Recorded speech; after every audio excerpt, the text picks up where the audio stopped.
খালি পায়ে মাটিতে হাঁটলে কি হয় জানলে আপনি অবাক হয়ে যাবেন। আমি বড় আশ্চর্য হয়েছি। একজন ডাক্তার আমাকে বলেছে যে হুজুর, আপনি যদি খালি মাঠে হাঁটতে পারেন, অর্থাৎ শুধু মাটির উপরে যদি আপনি হাঁটতে পারেন অথবা ঘাসের উপরে যদি আপনি কিছুক্ষণ হাঁটেন, মারাত্মক 4টি বড় রোগ থেকে আপনি বেঁচে যাবেন। সুবহানাল্লাহি ওয়া বিহামদিহি সুবহানাল্লাহিল আযীম। এই পৃথিবীর কোনো কিছুই অনর্থক নয়। আপনি মাটিতে হাঁটেন, আপনি পা দিয়ে আপনি সব সময় কেন জুতা ইউজ করবেন? বিশ্বনবী প্রায় তিনি মাটির মধ্যে হাঁটতেন। কিছুক্ষণ ঘাসের মধ্যে হাঁটেন, আপনার শরীরের জন্য উপকার হবে। 4টি বড় মারাত্মক রোগ থেকে আপনি বেঁচে যেতে পারবেন। এই জন্য ফজরের পরে কিছুক্ষণ খালি পায়ে হাঁটাহাঁটি করবেন, ঘুমাবেন না। শুধু ফজরের পরে বিরাট ঘুম, 8টা-10টা পর্যন্ত ঘুম আছে না নাই?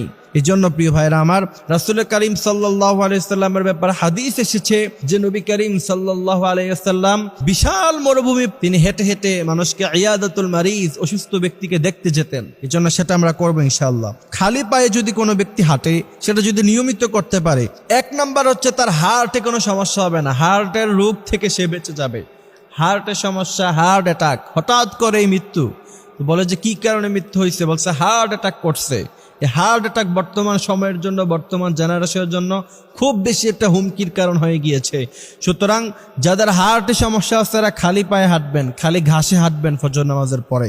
2 নাম্বার হচ্ছে বুদ্ধি এবং স্মৃতিশক্তি বৃদ্ধি পাবে। ডাক্তাররা বলছে, গবেষণা করে বলছে, আপনি রিসার্চ করেন যে কেউ যদি খালি পায়ে মাটির মধ্যে হাঁটে, কারণ এই মাটি থেকেই তো আপনাকে সৃষ্টি করা হয়েছে, এই মাটিতে আবার আপনি চলে যাবেন। মিনহা খালাকনাকুম ওয়া ফিহা নুঈদুকুম।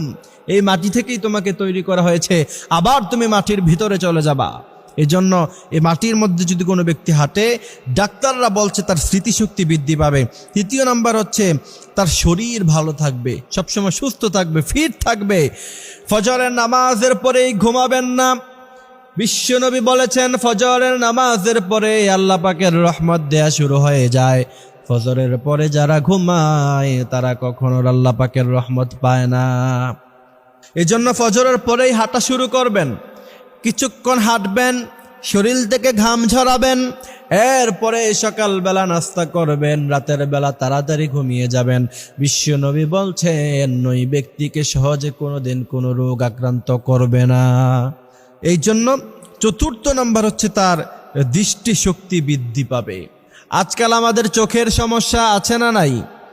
অল্প বয়সী ছেলে এখনো চোখে দেখে না, তার সানগ্লাস লাগে, চশমা লাগে, লেন্স লাগানো লাগে, অনেক সমস্যা। সেজন্য রব্বুল আলামিন বলছেন আলাম নাজআল লাহু আইনাইনি ওয়া লিসানান ওয়া শাফাতাইন ওয়া হাদাইনাহুন নাজদাইন। এই চোখ তোমার কে দিছে? এই জন্য খালি পায়ে হাঁটবেন, ঘাসের মধ্যে হাঁটবেন, দেখবেন চোখের স্মৃতিশক্তি বৃদ্ধি পাবে। আল্লাহ সুবহানাহু ওয়া তাআলা আমাদেরকে এই কথাগুলি বোঝার, মানার তৌফিক দান করুক, আমিন।